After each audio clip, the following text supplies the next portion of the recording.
Bien, entonces, ustedes deben de preguntar, oye, pero yo, Luis Villegas o Eduardo, ¿cómo voy a crear una marca si nadie conoce a Eduardo Varela, ¿no?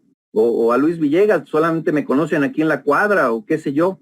Bueno, pues aquí hay 6 elementos de cómo crear branding. Y el crear branding es el proceso de crear la imagen de una marca. Insisto, ¿sí? Ustedes como entrenadores son una marca. Quieran o no son una marca. La gente los identifica como tal. Entonces, necesitamos generar, ¿sí?, estos 6 elementos que tienen que ver con un nombre, con un logo, con un eslogan, generar un posicionamiento, generar una buena comunicación y estar presente en redes. Lo de hoy son las redes. No podemos estar hoy sin pautar en las redes. Hace un par de días contacté a un amigo español, ¿sí?, que está metido en la industria del fitness, y me interesaba hablar con él, y curiosamente le decía, oye, ¿en qué redes te puedo encontrar?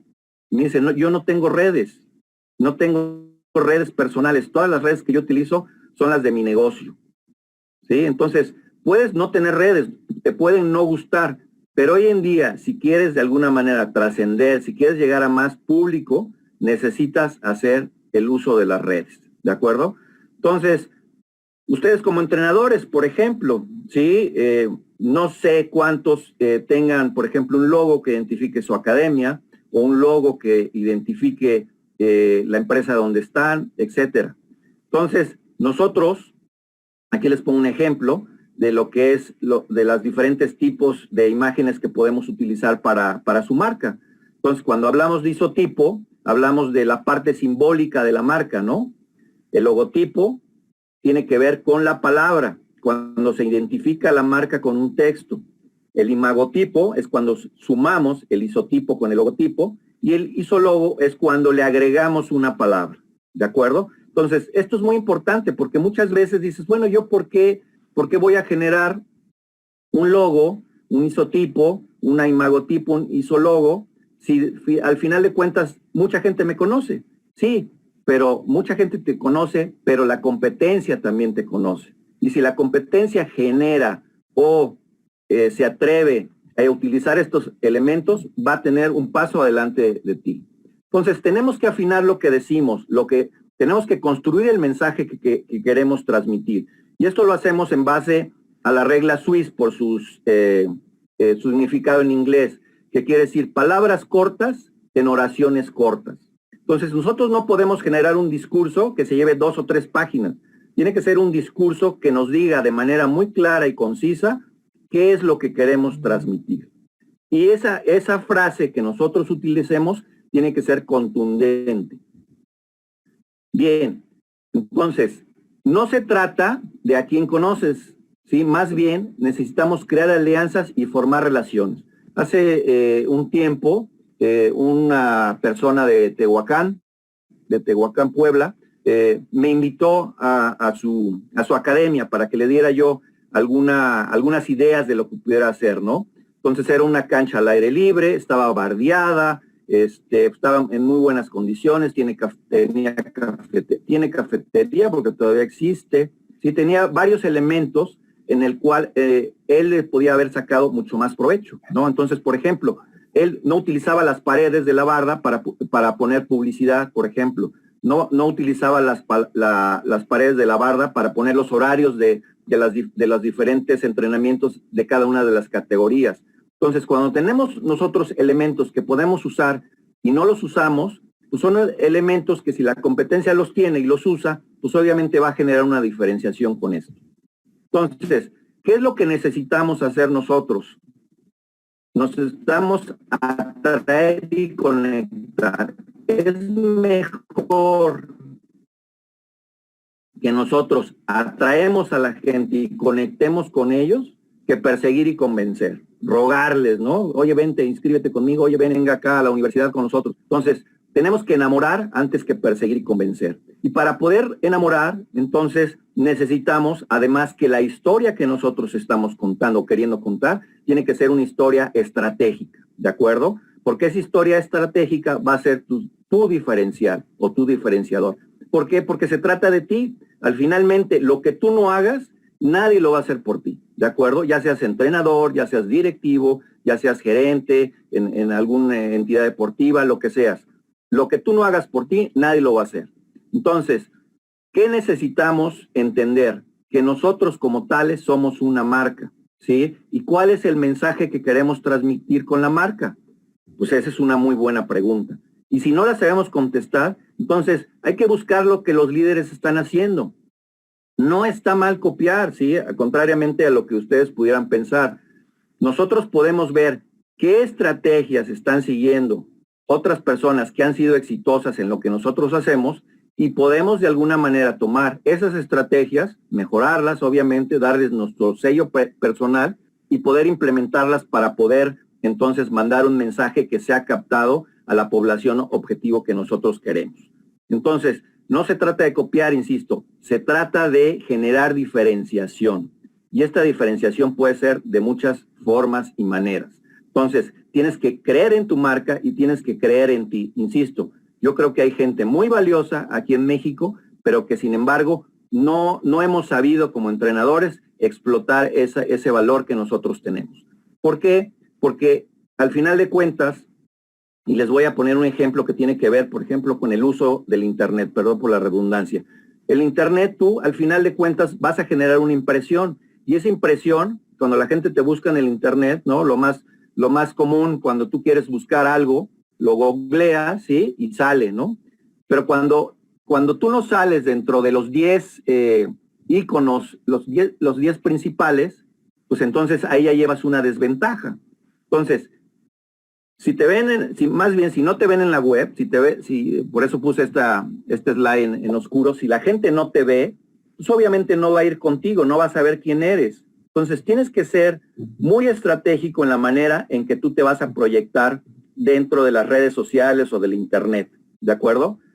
Entonces, si tú pones una descripción que no es muy clara, pues la gente sí te va a ver, pero te va a ver de manera difusa. Entonces, necesitamos ser muy congruentes y muy concretos con el mensaje que nosotros queremos manejar. Hay que usar palabras que sean fáciles, ¿sí? Si nosotros ponemos básquetbol, ¿qué creen ustedes que va a pasar? Pues que todo mundo utiliza la palabra básquetbol, ¿de acuerdo? Entonces, tienes que acompañar la palabra básquetbol de algún tipo de adjetivo que te pudiera diferenciar. Y esa diferenciación únicamente la conoces tú, ¿sí? Tú puedes generar diferenciación en base a tus atributos. ¿Cuál es mi recomendación? Mi recomendación es que trates de generar un atributo en donde tú seas único, ¿sí? No trates de copiar, digamos, lo que están haciendo los demás en esta parte de los atributos, sino algo que tú des y que los demás no den. Esa es la clave. ¿Para qué? Para que entonces sí te puedas diferenciar. Entonces, por ejemplo, si esa diferenciación es un rasgo, cualidad tuya, va a ser mucho mejor. ¿Por qué? Porque al final de cuentas, ¿sí? La gente va a saber, ¿sí? Cuál es la característica por la cual te tiene que ir a buscar.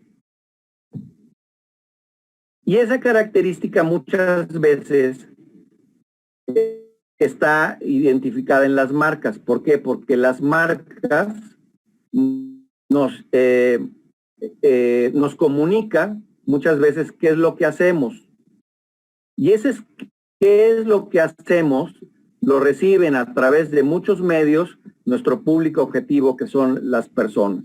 Pero aquí la parte importante es cómo lo decimos, la parte de la conversación, cómo lo transmitimos. Porque eso que nosotros hacemos y cómo lo transmitimos y lo que los otros piensan que hacemos y decimos es lo que genera la reputación. Y la reputación de una marca, ¿sí? Así como la de las personas, es una parte fundamental en esto del marketing deportivo. Entonces, esta gráfica a mí me encanta porque yo creo que aquí nos va a quedar muy claro qué es lo que les he tratado de transmitir en esta parte de la plática que llevamos. Nosotros cuando ofrecemos un producto o servicio, generamos una expectativa y esta expectativa es este eje de las Y, ¿sí? Esta parte de aquí donde dice expectativa y esa expectativa puede ser alta o puede ser baja, ¿de acuerdo? Cuando nosotros compramos un producto que nos dicen, oye, es buenísimo, ¿sí? Pruébalo. Son unas vitaminas que te van a hacer sentir súper, súper energético. Entonces, yo voy y compro esas vitaminas con esta alta expectativa, ¿sí? Pero cuando yo pruebo esas vitaminas, ¿qué voy a generar? Una experiencia. Entonces, estos dos elementos son muy importantes para ustedes. El generar una expectativa, pero que vaya de la mano con la experiencia que el cliente, el usuario, el chico, el entrenado, etcétera, va a recibir. ¿Por qué? Porque en la medida que esa experiencia que está aquí y esas expectativas sean altas, entonces su producto o servicio va a ser premium, ¿sí? Una alta expectativa, voy a ir a entrenar con el mejor entrenador que hay aquí en Sinaloa, en Chihuahua, en Puebla, en Chetumal, y cuando yo voy y entreno me doy cuenta que realmente es una muy buena experiencia, es una alta experiencia. Entonces ahí es donde se sitúan los productos o servicios premium. ¿Qué pasa de manera contraria cuando yo genero o tengo una baja expectativa y la experiencia también es baja, ¿no? Y les pongo un ejemplo. Yo voy a comprar una película pirata, ¿sí? Que aquí en Puebla vale 10 pesos, pero yo sé que no puedo esperar mucho de ella, ¿sí? Se va a cortar, va a estar borrosa, etcétera. Entonces, ¿qué es lo que va a pasar con esta película pirata? Pues entonces, como tengo baja expectativa y mi experiencia con la película no es buena, pues entonces voy a estar en el primer cuadrante que se llama de los commodities, en donde finalmente no me importa gastarme 10 pesos, ¿sí? Por lo que compré.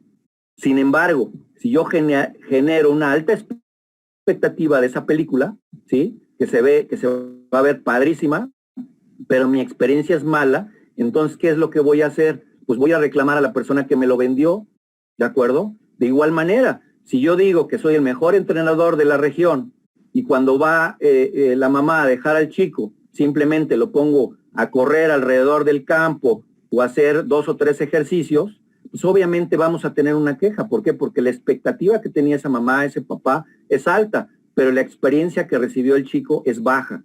Entonces vamos a tener una queja.